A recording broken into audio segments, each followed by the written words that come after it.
la question de la convention collective de la mutuelle santé, ça a été un débat âpre qui vous a opposé aux autres postulants que vous avez vaincus.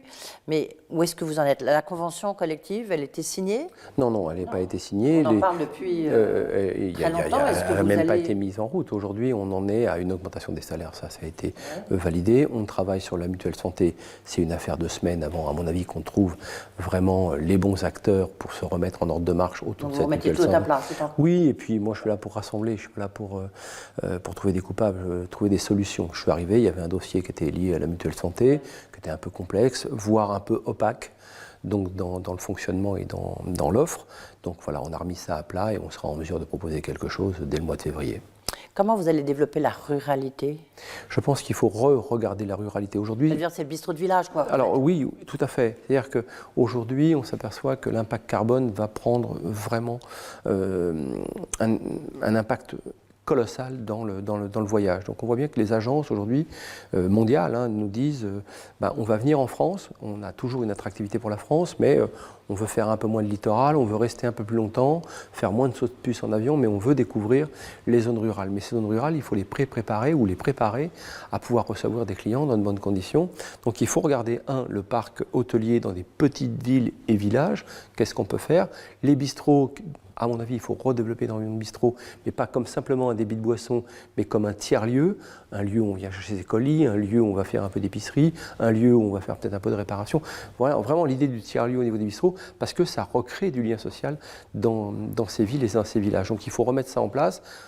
Un mandat de 4 ans, ça va être un peu court, mais au moins on posera les jalons de cela très rapidement. On a déjà un programme qu'on peut proposer aux adhérents pour qu'on mette ça en avant. Et je reviens sur votre groupe, vous allez quand même le développer, les restaurants au nord, est-ce que c'est quelque chose que vous allez marketer? Pardonnez-moi cette expression qui dans ce lieu paraît un peu bizarre, mais... Non, mais au nord est fait pour être déployé dans ce qu'on appelle les métiers du F&B, comme disent les Anglais, du food, du F&B, de la nourriture, de l'environnement hôtelier. Bien sûr qu'on a envie de se développer, mais on a envie de se développer dans cette économie dite sociale, parce que je pense que c'est une économie qui correspond au XXIe siècle. Donc votre objectif, c'est pas de créer des chaînes de restaurants? Non, pas du tout. C'est à la limite, la cuisine vous permet... on sent quand même qu'il y a une petite bascule dans votre raisonnement. C'est votre engagement sociétal, votre recherche sur le fait de bien manger est beaucoup plus important aujourd'hui que votre cuisine, non? Que le métier de chef. Je ne crois pas. Moi, la cuisine, c'est ma passion. Donc, dès que je touche une carotte, un navet, on me donne un point de cuisson et je suis heureux comme un gamin qui joue avec ce qui le passionne. C'est ça, ma cuisine, c'est ma récréation permanente. Mais par contre, en termes de développement sur l'alimentation, sur ce que doit être la gastronomie, mais surtout sur l'alimentation, définir enfin ce que c'est qu'un bon produit, revenir à une économie de la qualité sur l'alimentation, retravailler avec le monde agricole. Pourquoi je me suis autant impliqué, je m'implique autant avec Bleu Blanc Cœur, c'est parce qu'avec Pierre Veille, on a dit la qualité des sols, le bien-être animal. Bleu Blanc Cœur, Bleu Blanc Cœur, qualité des sols.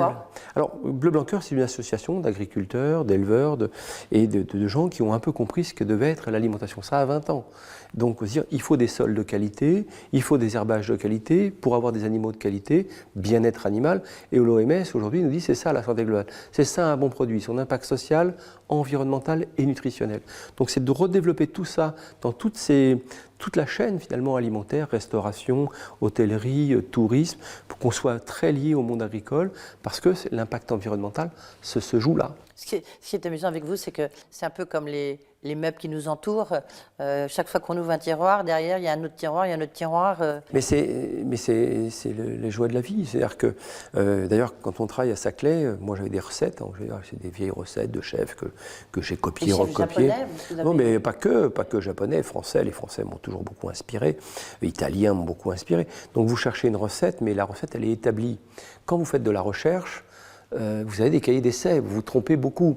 Et en vous trompant beaucoup, vous ouvrez un certain nombre de portes qui vous permettent des fois d'aller plus loin que les autres.